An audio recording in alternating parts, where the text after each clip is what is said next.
Good morning. Welcome to Unitarian Coastal Fellowship. This is a place where many paths meet, where we honor the rich tapestry of spiritual traditions, and where all are welcome to responsibly explore their own connection to the sacred. Whether you are here to seek, to remember, or simply to be present, we are glad you've joined us. Welcome. I am Karen Baggett, and I use she, her pronouns with Mawedda Amasri as worship associate. Thank you to our accompanist and choir director Maria Lundgren, and to Harriet and Dan, making magic in AV and Zoom today. If you are visiting us for the first or second time today, would you raise your hand that we may welcome you? Anybody? And let's find out who's on Zoom. Turn it on.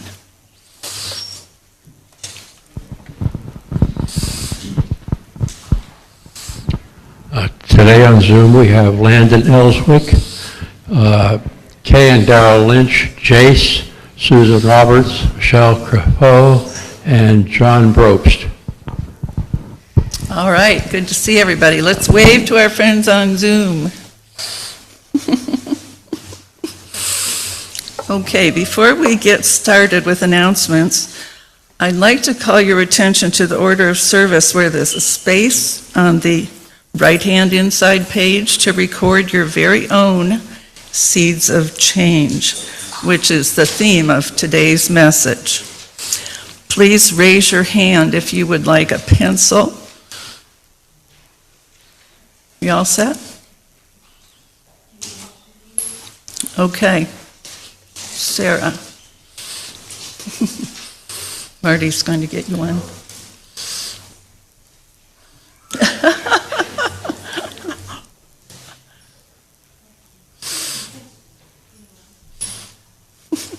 Thank you, Sarah. Okay, we have some announcements today. Resistance Choir rehearsal is happening tomorrow evening here at 6:30.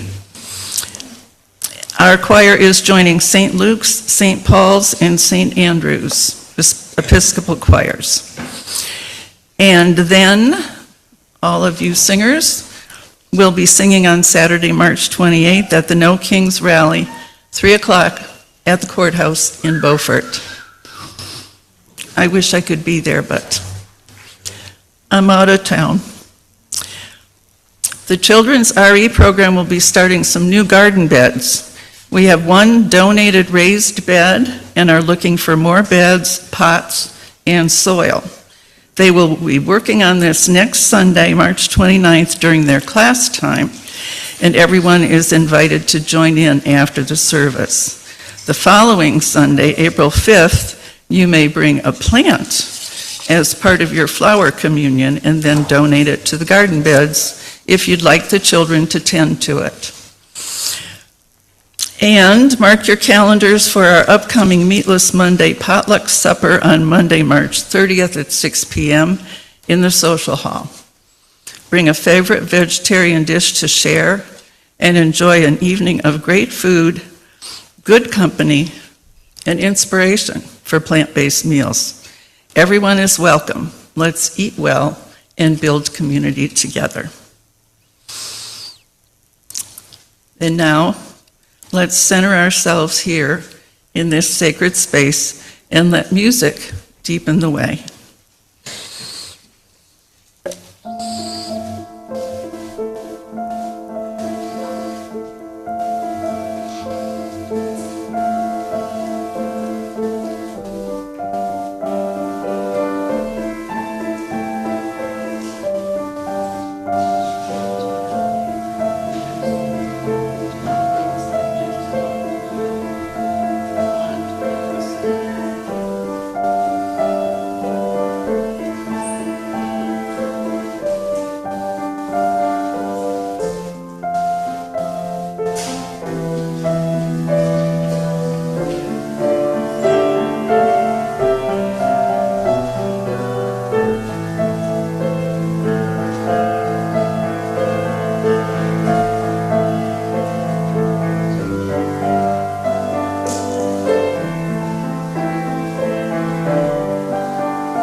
Our opening words are by the poet Langston Hughes.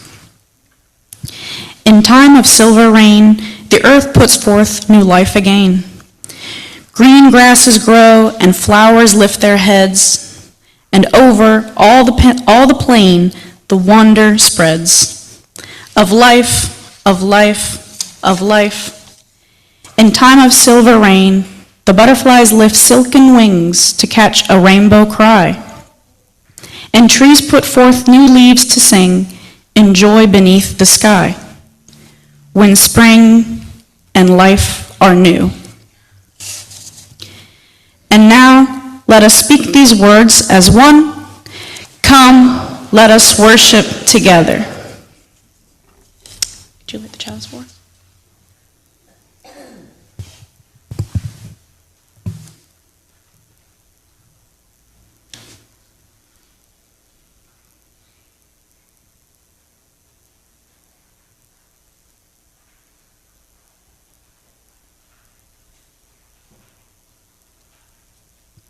Our chalice lighting words are by Albert Schweitzer. At times, our own light goes out and is rekindled by a spark from another person. Each of us has cause to think with deep gratitude of those who have lighted the flame within us. We also light our peace candle to remind ourselves that peace is a process that requires work, that peace is not merely an absence of conflict, but the presence of justice. And now please rise in body or spirit as we sing hymn 331 in our gray hymnal, Life is the Greatest Gift of All.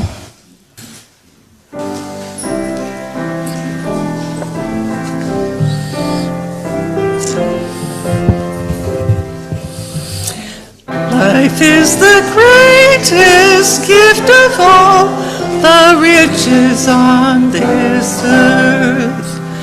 Life and its creatures, great and small, of high and lowly birth. So treasure it and measure it, and deeds of shining worth.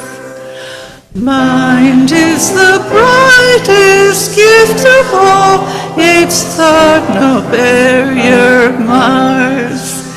It seeks creation's hidden plan, its quest amongst all stars. It rains the wind, it chains the storm, it weighs the outmost stars. We are of life, its shining gift, the measure of all things. Up from the dust our temples lift, our vision soars on wings. For seed and root, for flower and fruit, our grateful spirit sings.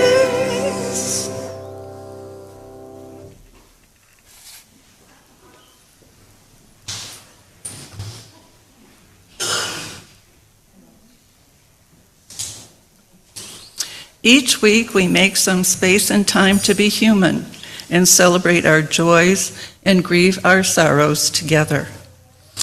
Should you wish to share a personal joy or sorrow about a person or persons in your life, there's a paper to fill out and place in the basket on the way to the chalice.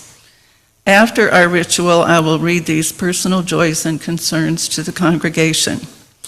You may now line up over by the wall and or in this aisle and select stones or shells from the basket to represent your joys and concerns and gently place them into the chalice of water. We welcome your joys and sorrows with our stones and water ritual.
We learned this week of the passing of Judy Smith Pitcher. Many years ago, we hired Judy, a talented batik artist, to complete the Deep Peace banners, which grace our walls here in the sanctuary. She was a beloved member of the Carteret County arts community, and she will be missed.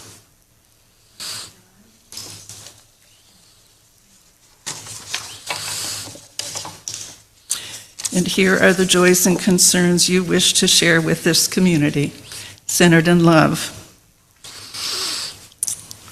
To a good friend facing difficult times, I say, let your past be your compass, but never your anchor. From the Bijou family.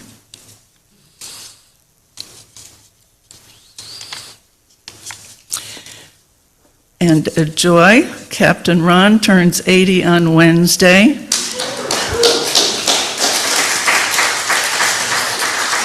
So please see Jackie after the service to join in celebrating this auspicious event.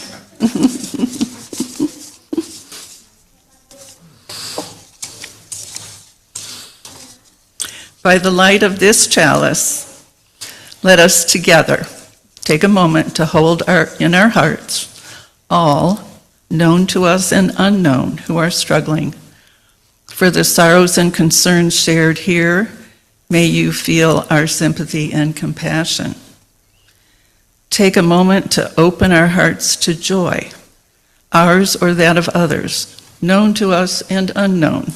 We join you in celebration. For all that remains unspoken, both joy and sorrow, may the caring of our community offer you both kindness and hope. May you know love, may you know peace, and may you be safe. And now it is time for all ages. The children may want to come up front. This is a special presentation by the choir.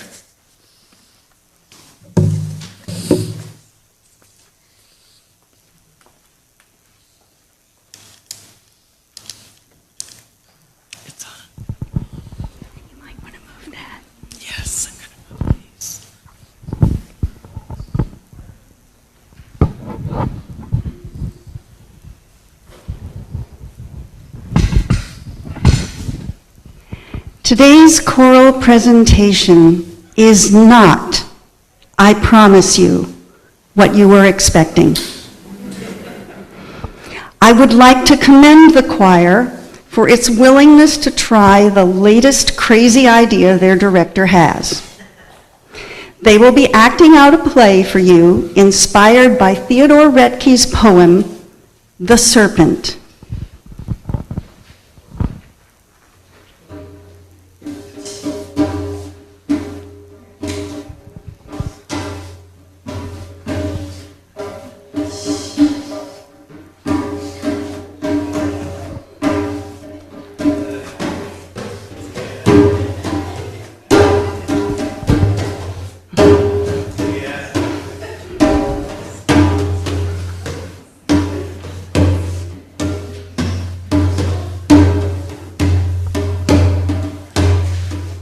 There was a serpent who had to sing. There was. He simply gave up serpenting because he didn't like his kind of life. He couldn't find a proper wife. He was a serpent with a soul. He got no pleasure down his hole. And so, of course, he had to sing. And sing he did like anything. The birds, they were astounded, and various measures propounded to stop the serpent's awful racket. They brought a drum. He wouldn't whack it. They sent, you always send to Cuba, and got a most commodious tuba.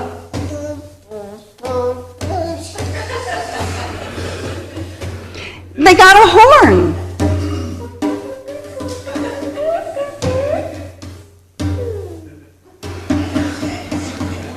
They got a flute.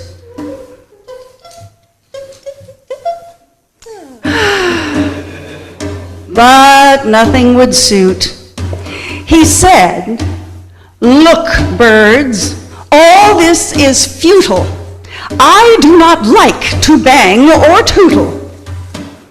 And then he cut loose with a horrible note that practically split the top of his throat.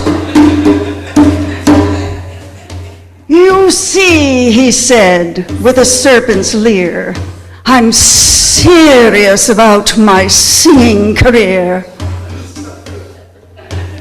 And the woods resounded with many a shriek as the birds flew off to the end of next week.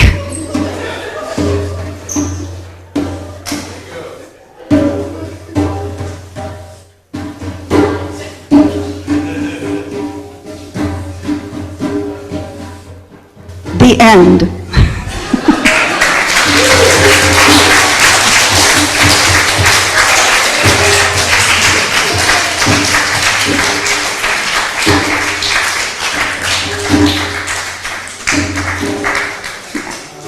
We thank you.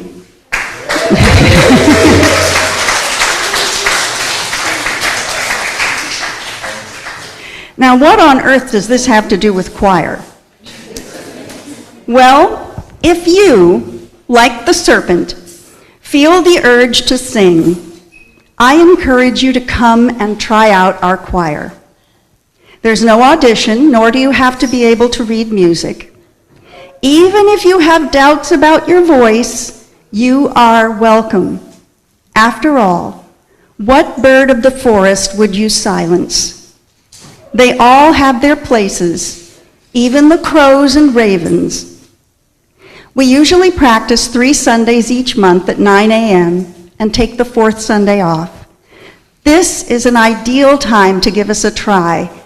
We take about 6 weeks in July and August off, so you could try us for a few months to see how we fit into your life. Please see me after the service if you're interested.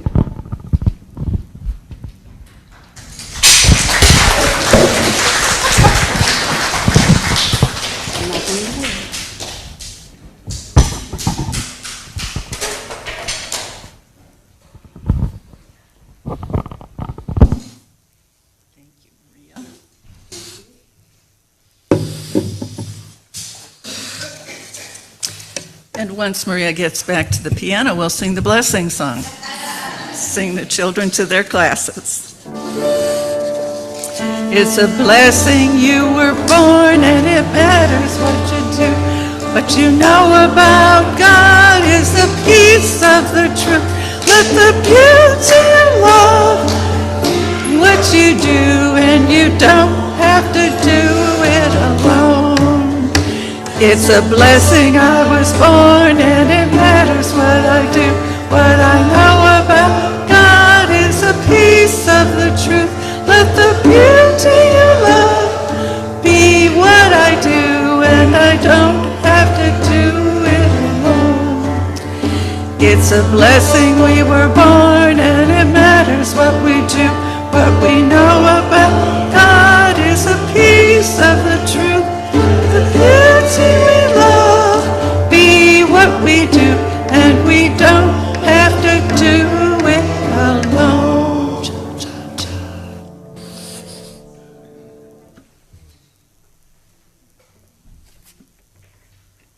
Seeds of change.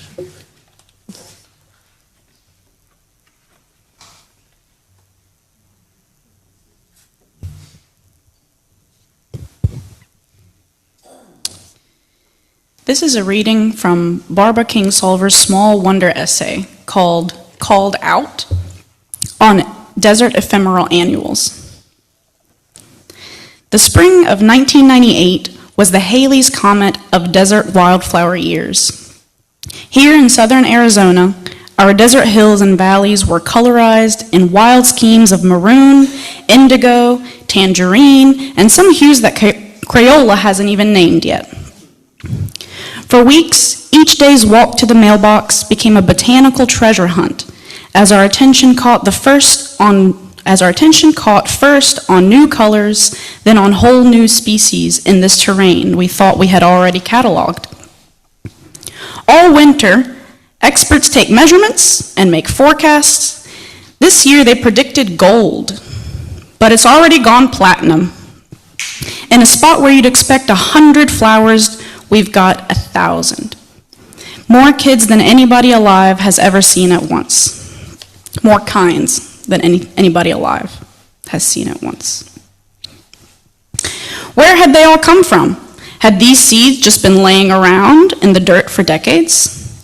And how was it that, at the behest of some higher power than a calendar, all at once there came a crowd? With wildflowers, the magic is in the timing, the subtle combinations, and most important, the extent of the preparations.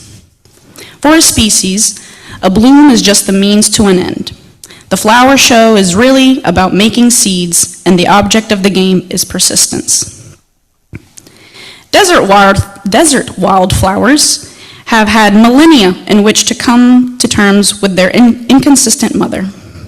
Once the plant has rushed through growth and flowering, its seeds wait in the soil. And not just until the conditions permit germination, but often much longer. They produce seeds with different latency periods. Some germinate quickly, and some lie in wait.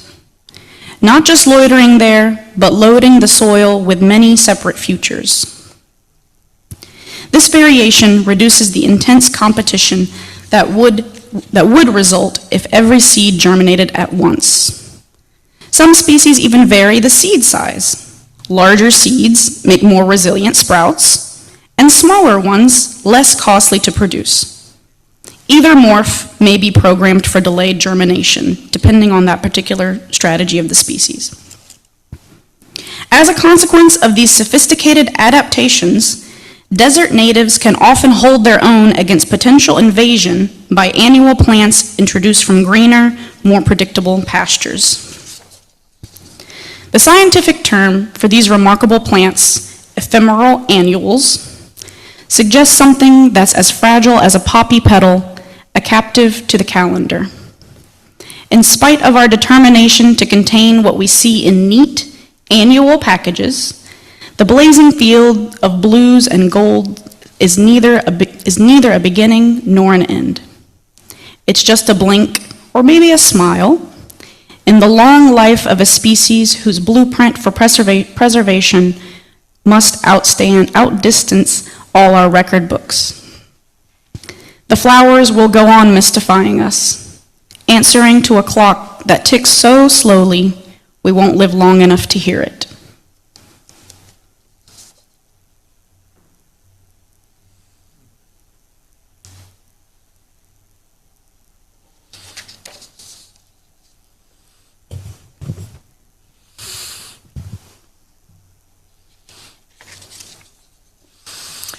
The Buddha said, "It is your mind that creates this world." Several years ago, a neuroanatomist named Jilbo T. Taylor suffered a stroke on the left side of her brain. Being a neuroanatomist, she of course observed what was happening to her as it was happening. She says in her book, My Stroke of Insight, that when her left brain was not functioning at all, she felt at one with everything around her. She says, imagine 37 years of baggage gone, just like that. When all of the stressors disappeared, she felt extreme bliss, peace, and euphoria. When her left brain would kick back in, she would realize her predicament and attempt to do something about it. Eventually, she was able to phone a friend by looking at the numbers on his business card and locating them on the phone as symbols.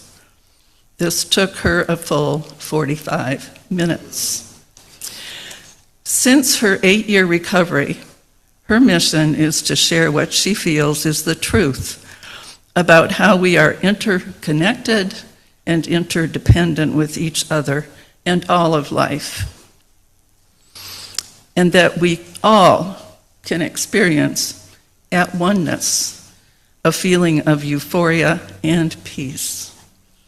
In a nutshell, she explains that the left brain is all about the details of life, and the right brain is all about the wow of life.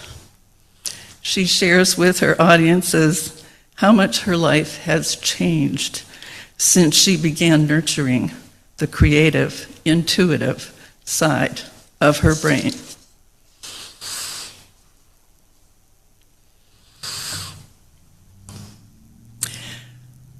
So what follows is kind of a series of vignettes. My left brain has a hard time telling my right brain what to do. So, bits and pieces for you. During my visit to South Korea in 1998, I learned that the Koreans look upon a walk in the woods as forest bathing, because as we walk, we are bathed in oxygen given off by the trees. Often, our Rotary Club hosts would take us to a park. Nature was very important to them. I remember our first lunch that we had with the first Rotary Club that hosted us. We were served our lunch in white bento boxes, and on the top were written the words in bright colors, "I love nature." And I said, I'm in the right place. A tourism website shares this. In the depth of the forest is developed forest bathing place. Because the content of negative oxygen ion is 400 times of that of the urban area, it attracts a large number of tourists to enjoy the natural oxygen bar each year.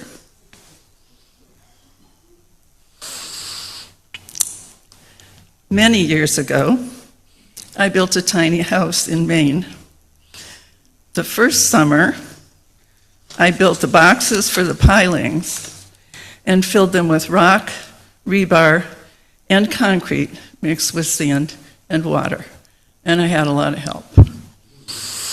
I had ordered a pile of sand to be delivered, and the following year, I discovered that a ton of acorns had sprouted after falling into the remaining pile of sand. So I collected several of them in a small tray of sand with plans to share them with the students at the elementary school where I was a substitute teacher. And they were sitting on my kitchen windowsill. These acorn seedlings had early leaves that were shiny and reddish in color. One day a friend stopped by when I was not at home, and he left me a note. "Why are you growing poison ivy?" He was pretty much a city dweller.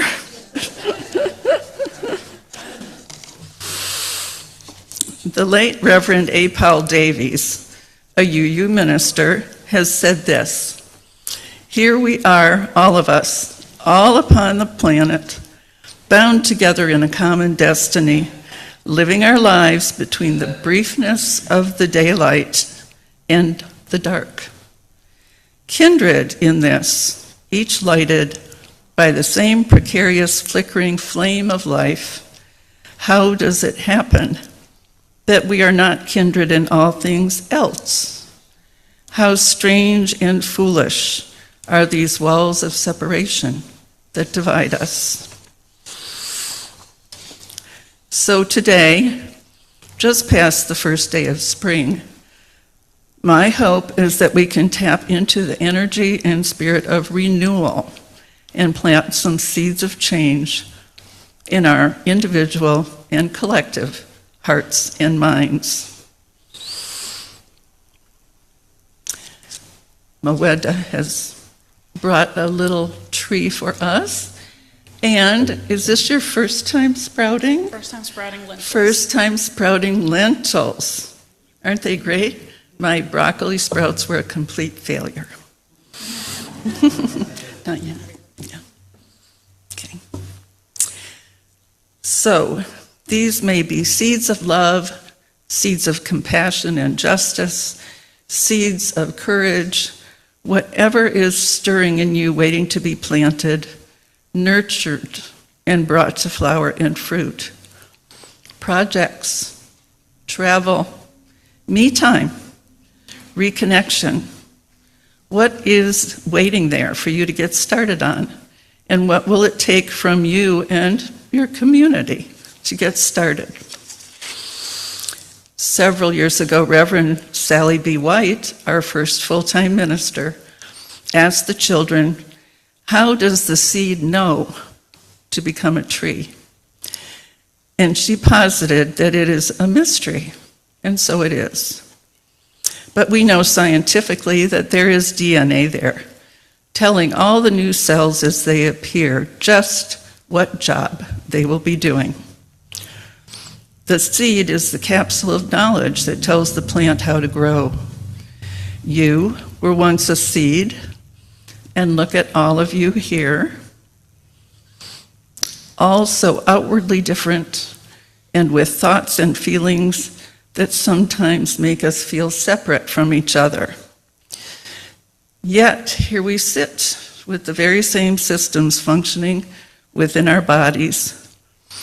And as A. Powell Davies said, each lighted by the same precarious flickering flame of life.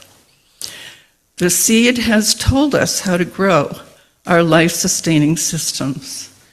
Isn't it kind of amazing that the seed told us to grow two halves of a brain, and we get to choose which one is in control or how they work together? Our perception of separation, or its opposite, oneness, depends upon that choice.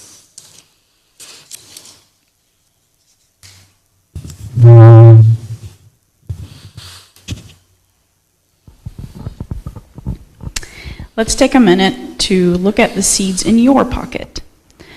Some are projects or ideas or ideals you have found on your own, or collected from other gardens, but you haven't gotten around to planting them yet. Other seeds may be hitchhikers, and you don't even know they are there. You could be carrying seeds of unwanted thoughts or feelings. Are you going to nurture them anyway? If so, why are you growing poison ivy? Other seeds may have fallen out of your pocket, and you don't know what happened to them. Some of your seeds will have hard shells and will require a long soaking or even nicking to get them to germinate. Or they may be ephemeral annuals, waiting for exactly the right conditions after years of sitting in the ground. Some seedlings will require constant attention, while others may be very hardy. Will you be able to grow these seeds without much nourishment in your sandy soil? Or will they need megadoses of water and compost to thrive? Where will this nourishment come from? Friends, family, fellowship, mentors, spiritual leaders? Will they nourish your mind, your body, or your spirit? When your plants flower and bear fruit, will you spread the seed, plant the germ of an idea in someone else's head, or share it in our community? Will you be helping the children next Sunday as they begin their garden? We hope that this morning we have planted some seeds for you to ponder. And now for our music meditation, let's listen to some advice from Dave Mallett, a singer-songwriter from Maine, who wrote the Garden Song. Here it is, sung by John Denver, with a bit of Muppet Show humor at the end.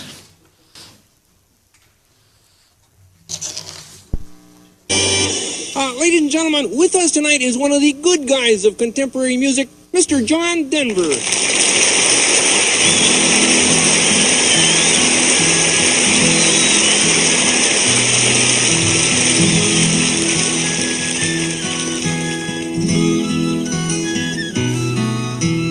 Inch by inch, row by row, gonna make this garden grow. All it takes is a rake and a hoe and a piece of fertile ground. Inch by inch, row by row, someone bless these seeds I sowed. Someone warn them from below till the rain comes tumbling down.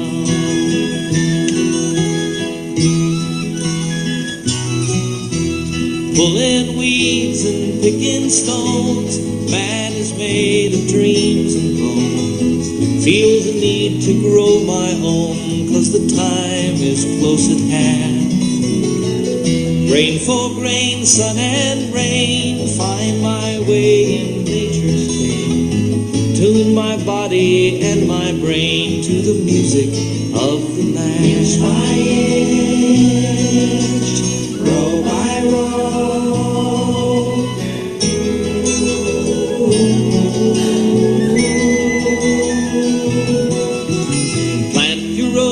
straight and long, temper them with prayer and song. Mother Earth will make you strong if you give her love and care.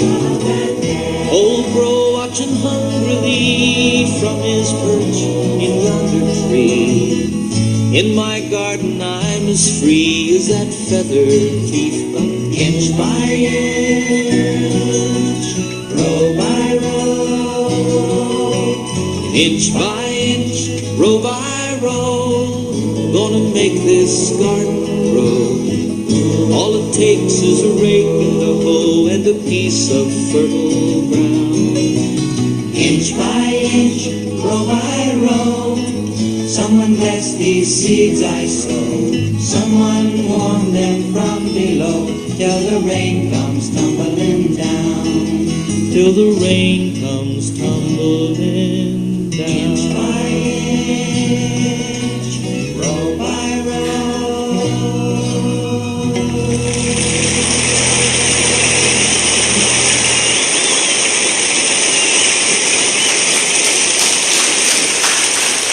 You know something? That was a sweet number. It sure was. You know something else? What? I hate sweet numbers.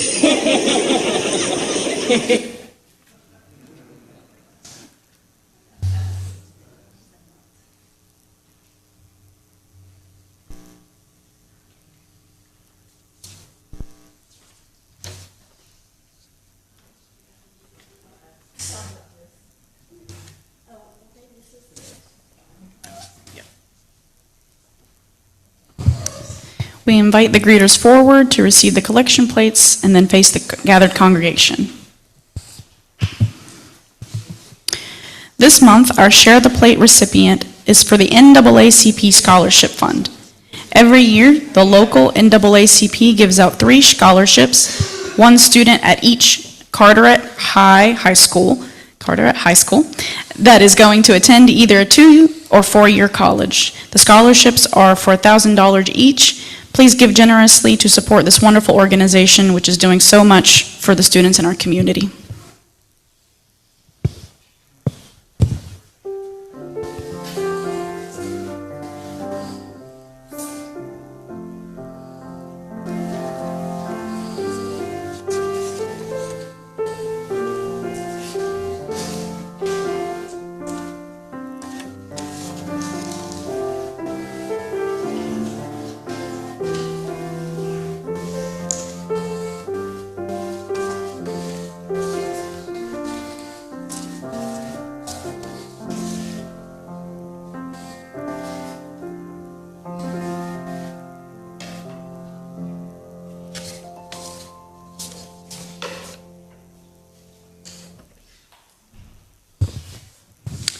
Now please join in blessing this offering with hymn 402, From You I Receive.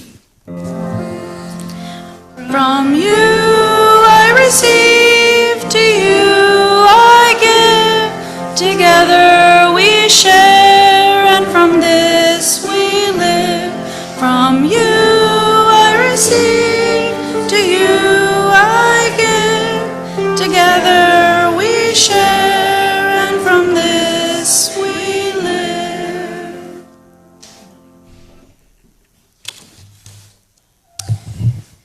And now, please rise and body your spirit to join in singing 1068 in our teal hymnal, Rising Green.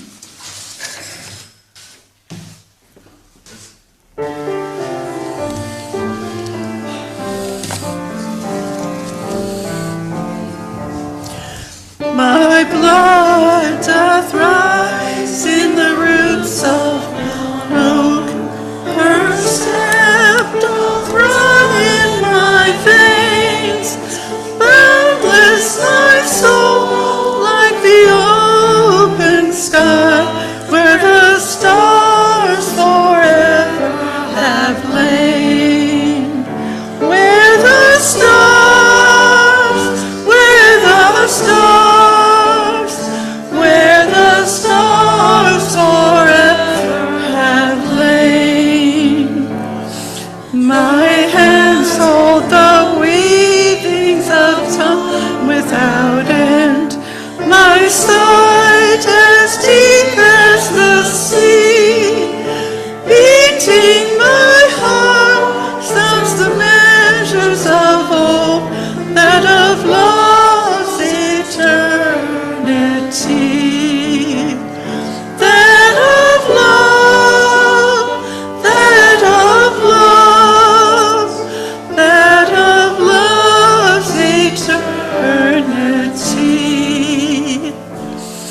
I feel the tides as they answer the moon, rushing on a far distant sand. Winging my song is the wind of my breast, and my love blows over the land. And my love, and my love, and my love blows over the land. My foot carries days of the old into new. Our dreaming shows us the way. Wondrous our faith settles deep in the earth, rising green to bring a new day. Rising green, rising green, rising green to bring a new day.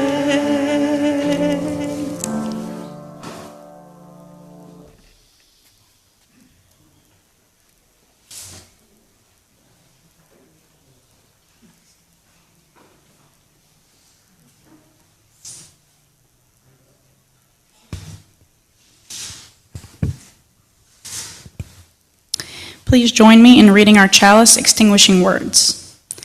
We extinguish this flame, but not the light of truth, the warmth of community, or the fire of commitment. These we carry in our hearts until we are together again. And now, in Espanol, extinguimos esta llama, pero no la luz de la verdad, el calor de comunidad, o el fuego de nuestro compromiso. Estos los enfermos en el corazón hasta que juntos otra vez. That was my bad, I'm sorry.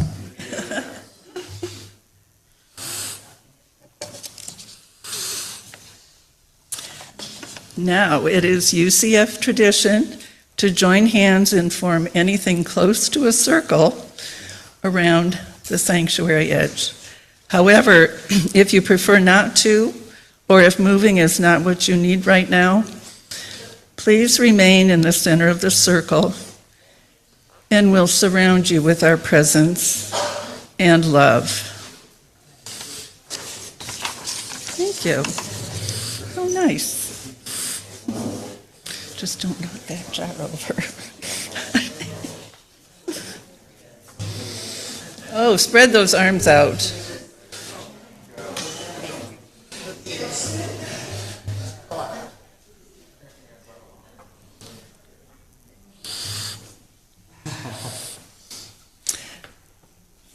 Our closing words are by E.E. Cummings.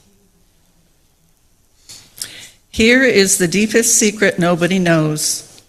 Here is the root of the root, and the bud of the bud, and the sky of a tree called life, which grows higher than the soul can hope or mind can hide.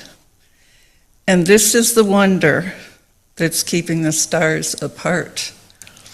I carry your heart. I carry it in my heart. I hope that we can take these words out into the community in the coming week as we meet with friends, neighbors, and strangers. I carry your heart. I carry it in my heart. Plant your rows straight and long. Temper them with prayer and song. Go in peace. Return in love. Blessed be.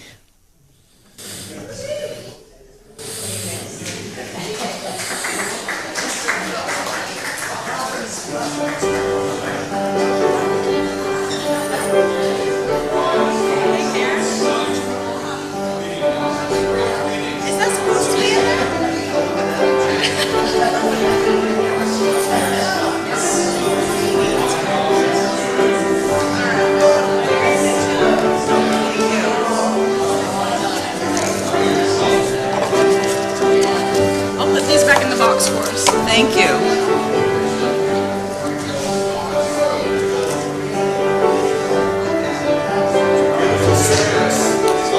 Thank you. Thank you.